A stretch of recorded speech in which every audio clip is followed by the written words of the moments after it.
titulares, pero peores en todo sentido. Yo no sé cómo consigue Macri, el gobierno de las corporaciones, siempre funcionarios que sean del palo offshore, del palo no pagar impuestos, sacar dineros de la República Argentina, evadiendo naturalmente a la AFIP, instalarse en ese mundo offshore que habitan justamente los políticos que están a cargo del gobierno y los medios de comunicación que apañan a esos políticos. Iguacel es otro Panama Paper, otro hombre que está en esa foja de servicios tan escasamente ilustrada de los integrantes del gobierno. Pero no solo eso es Iguacel. También Iguacel es el inventor de la peor mentira que se ha dicho respecto al gobierno anterior. Trabajando para Vialidad, inventó algo que muy bien Tuni Coleman describe de una manera que después no hace falta agregar más nada. Dice Tuni, el ingeniero Javier Iguacel se ganó el puesto de ministro por haber sido el alumno más distinguido en falsear una denuncia clave contra el kirchnerismo. La secuencia es asombrosa. Asumió en Vialidad Nacional el 12 de enero de 2016 y al día siguiente, el 13 de enero, ordenó una auditoría sobre las rutas construidas. En los 24 distritos del país, no. En uno solo, en la provincia de Santa Cruz. Ese es Iguacel, un servil del gobierno y del establishment, un denunciante que no tiene la mínima ética en lo que propuso desde esa denuncia y además un hombre offshore. ¿Mejora el cambio de Sica por Cabrera? No. ¿Saben ustedes? Sica es también un hombre comprometido en los negocios justamente con el Ministerio de Producción que ahora va a regentear. Entra por Cabrera después de conocerse que ha hecho muy buenos negocios, millonarios negocios con el Ministerio de Producción. Todo es corrupto, todo es vil, todo es un brutal engaño de quienes están ahora a cargo del gobierno.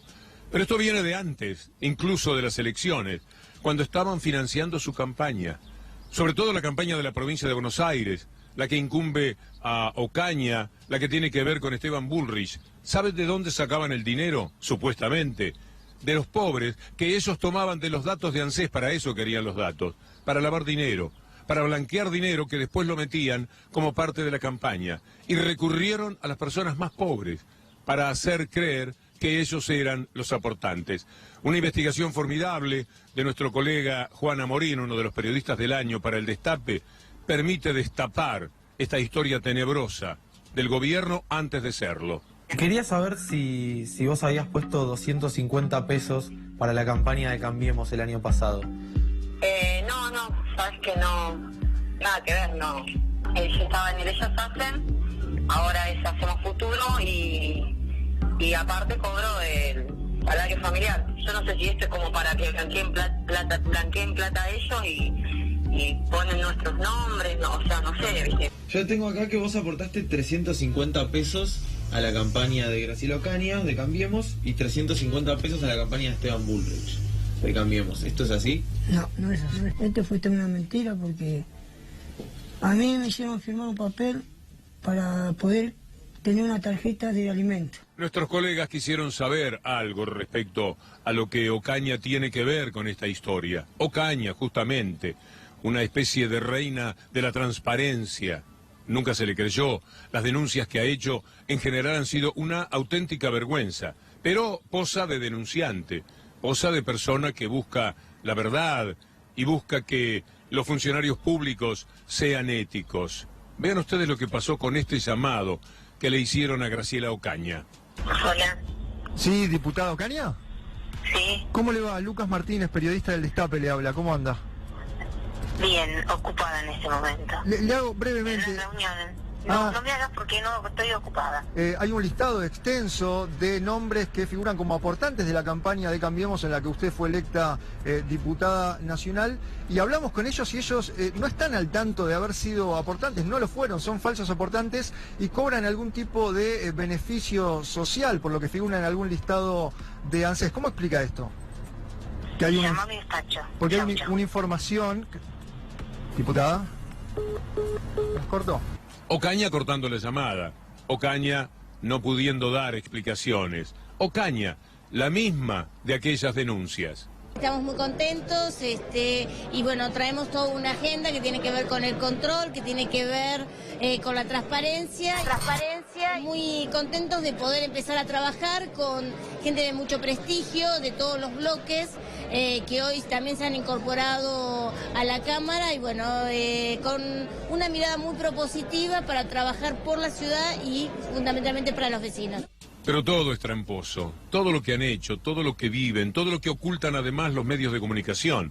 Usted no lee seguramente demasiado en los medios de comunicación que llamamos dominantes, y yo digo diabólicos, sobre lo que ocurre con el intendente de Paraná, cada vez más comprometido en un narco escándalo que tiene que ver con la intendencia que él regentea en la capital de la provincia de Entre Ríos, como ha venido denunciando desde hace tiempo el excelente programa de C5N, ADN. Paraná hoy es un estado narco.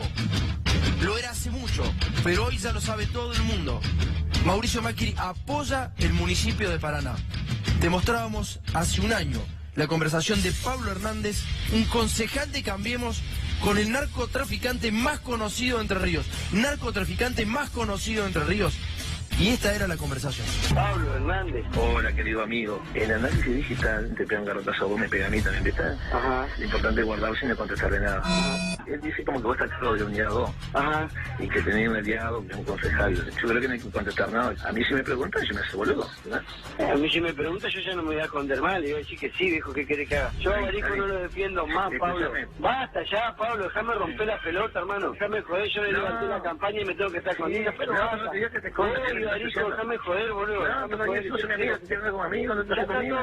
todo bien, pero yo estoy recaliente, boludo. Estoy recaliente porque con Barico hicimos un acuerdo. Yo no trabajé para él, fue un acuerdo lo que hicimos porque vos me lo trajiste a mi casa. Yo lo que estoy diciendo, Daniel, es que el tipo te ensucia nada más porque no esté conmigo, boludo. Sin embargo, la estafa, el fraude más descomunal, es el que quiere cometer el gobierno en asociación con la Corte Suprema de Justicia. La reunión de Macri y Lorenzetti, que muchos presentaron como el deseo de Lorenzetti de continuar en la presidencia de la Corte Suprema o de irse de una manera más o menos elegante de la presidencia y dejársela a Mañeto Rosenkrantz, no es tal.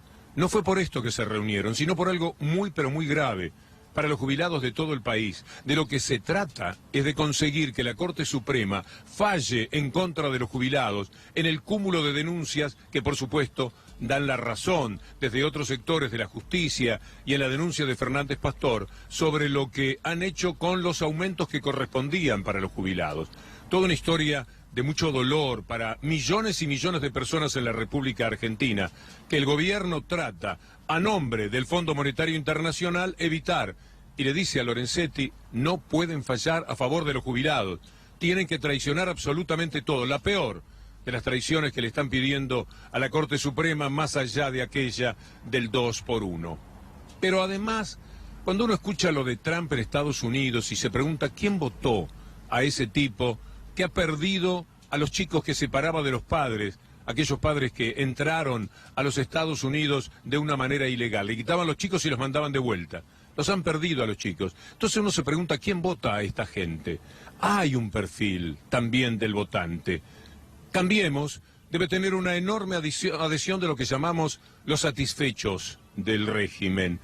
Esos satisfechos que en Puerto Madero, en los countries y en otros lugares distinguidos han asaltado de alguna forma la ética, no pagando los impuestos que corresponden por sus empleadas. El 40% de los empleados de esta gente está en negro.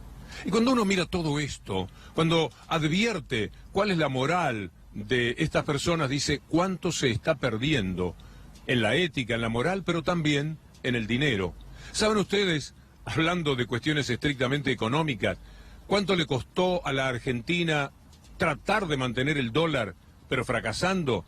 Los miles de millones de dólares que invirtieron, lo mismo que a Rusia le ha costado organizar este campeonato del mundo, con una diferencia. Los rusos consiguieron darle con ese dinero trabajo a 220.000 personas.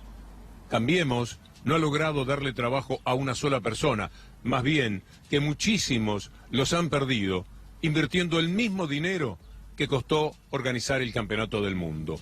Y todo esto tiene que ver, sí, con la política.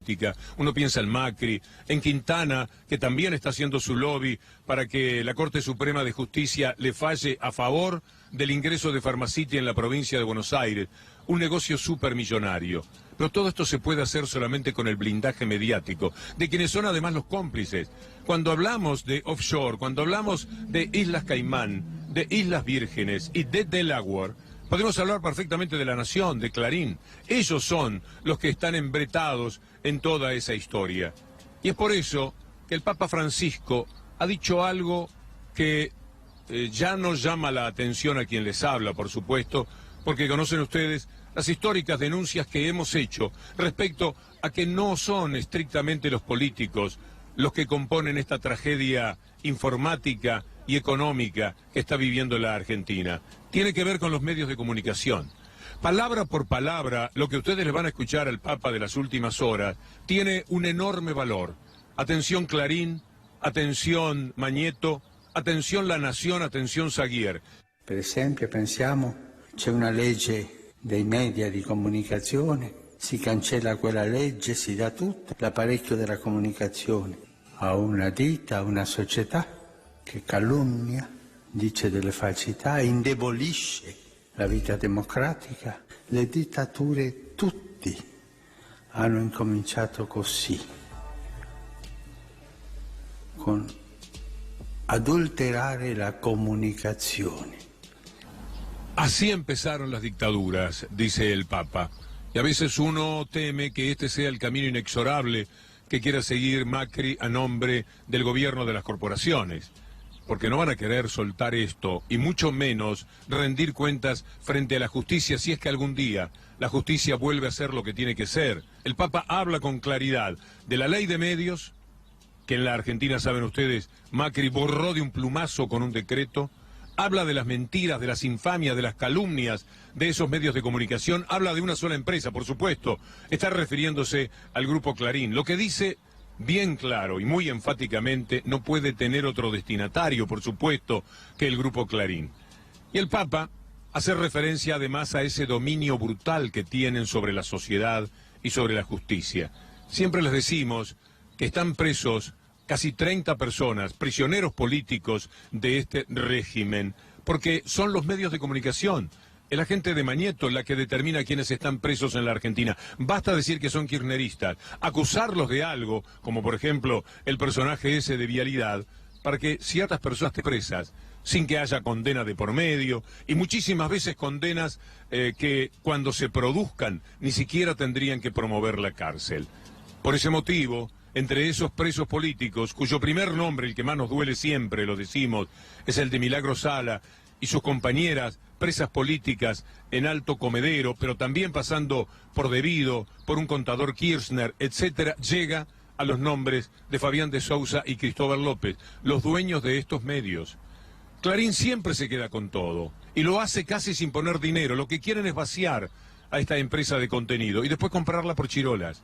Y si no ellos, sus amigos, aquellos de otros medios de comunicación que se ponen a las órdenes del Grupo Clarín. Esta es la tragedia mediática que se está viviendo hoy día en la Argentina y que el Papa ha denunciado con las palabras más claras que yo haya escuchado en toda mi vida de un personaje importante.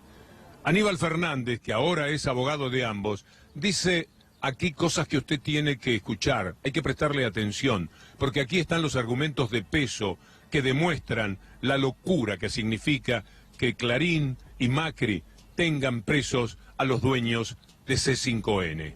Si ves que hay una presión sobre los jueces fenomenal, sí. Acaban de decir que la tasación de la empresa petrolera es de 42 millones de pesos. Sí. Bueno, lo que no sabe el que hizo semejante bestialidad es que hubo en el año 2016, después de haber sido agraviada como fue agraviada por el presidente y todas las cosas que se hizo, una propuesta internacional donde participaron 4 brokers, entre ellos Transfigura, que es la que acaba de hacer una propuesta en estos días. Bueno, terminó esto estando en o a la persona que o a la empresa que se le adjudica es a Conver, que es una empresa británica. La empresa británica ofreció, que es lo que se acordó, que podría ser la mejor oferta, y por supuesto que esto no es cuestión de sentarse a comerse un churrasco y tomarse un vino y que el presidente te diga te doy tantos palos. Esta es una discusión de un estudio de abogados argentinos, de un estudio de contadores argentinos que terminó evaluando esta situación. Pagaban 115 millones de dólares por el puerto, 100 millones por el stock, 135 millones por 3 años del flujo y 3 años más de flujo, 135 millones más. Bueno, 135 más 135, 270, más 100 por el stock, 370, más 115 por el puerto, 485, más 22 por la venta de las estaciones de servicio, 507 millones de dólares sin impuesto. Y ahora lo quieren vender en 42. ¿Quién garpa la diferencia? Mejor volver al campeonato del mundo, el partido de pasado mañana, a ver si Pavón hace los desbordes que la selección está necesitando y está esperando. El partido tendría que ser otro, según mi punto de vista, pero el punto de vista de quienes opinamos antes de los partidos, seamos aficionados o seamos periodistas, poco vale. Si a mí me decían que apostara dando 3 goles de ventaja contra Islandia, lo hubiera hecho. Estaba convencido de que había diferencia. El partido demostró que sí, que la Argentina está 3 goles arriba, pero había que convertirlos. Esperemos que el próximo jueves se dé esa oportunidad. Desborde de Pavón, centro para Messi, gol de Messi o de Agüero, en un partido que históricamente parece más difícil, porque Croacia es en el escenario del fútbol más que Islandia. Pero cuidado, que Croacia estuvo por debajo de Islandia en las eliminatorias del Campeonato del Mundo. Mejor hablar del Mundial, porque si no caemos en Iguacel, offshore, caemos en Desica, negocios con el Ministerio de Producción, caemos en la trampa electoral que hicieron para que los pobres supuestamente pusieran el dinero que ellos querían blanquear para usarlo en la campaña política. Caemos en temas muy dolorosos, entramos en el mundo de los presos políticos. Así que permítanme, en el cierre, compartir con ustedes una sonrisa mundialista y decir que para pasado mañana esperamos lo mejor de la selección argentina. Todos esperamos lo mismo. Gran columna de Víctor Hugo Morales en relación a lo que mencionaba la selección argentina. Todavía no hay equipo definido. Para algunos hasta último momento va a estar escondiendo Jorge Sampaoli cuál va a ser el planteo táctico y los nombres que utilice. ¿A quién? Banco a mí, a Sampaoli, a muerte, pase Messi. lo que pase. Ahora, no defendamos con 3. ¿Podés? Vos que hablas con todo el mundo, ¿podés mandar un mensajito? Yo te diría que en un 90% Argentina va a defender con 3 o 5. O 5 porque... 5. Por características de los que utilizó por afuera sería más 3 que 5, pero seguramente con el gran mediocampo que tiene Croacia, Argentina intentará ganar